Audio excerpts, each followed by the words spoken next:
In this video, I'm going to show you how to fix Discord error 3002 microphone not working. So first thing you want to do is close Discord, then go to the sound icon, right click, then click on sound settings.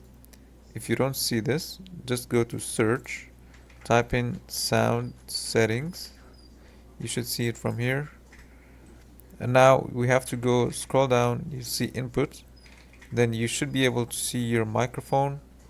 Just click on it, click on here, then make sure the input volume is not 0, make sure it's all the way to the right, or you can set it to 100%. Okay, and then you can go back and then scroll down. You should be able to see more sound settings, click on it. Okay, and then go to recording, then click on your microphone, then right click and make sure it is not disabled.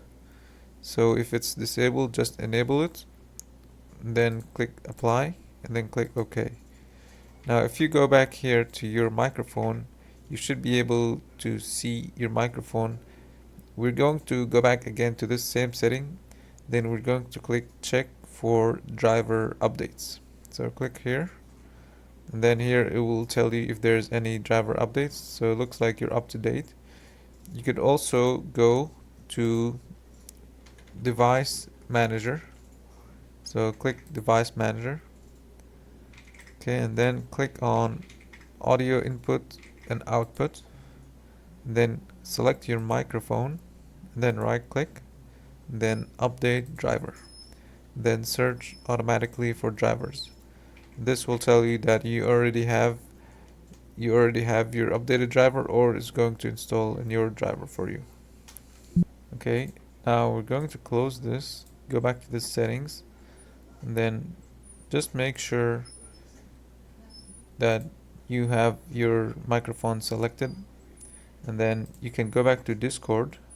So let me open Discord, and then you can enter a voice channel. So here, let me join this voice channel. Then you make sure your mic is not muted, then click on this setting. You should be able to see input device. Make sure to select your microphone. If you have done this and you're still not able to fix the issue, then you can leave the voice channel, go to user settings, then go to voice and video, and then make sure your microphone is selected. Do not set it to default. Then you can click on test microphone. You should be able to see the microphone working, and then scroll down, make sure push to talk is turned off. And if you have done all of this, then you should check and see if it's working now. Now if this is still not working, there's an option to reset all voice and video settings. You can try that as well. Now if you have done this and still it hasn't worked with you, then you might want to disconnect the microphone and connect it to another computer and see if it's working. If you're facing the same issue, then it's probably your microphone is broken and it needs to be replaced. So I hope this video helped you. If you found this video helpful, make sure to leave a like and subscribe. Thank you for watching.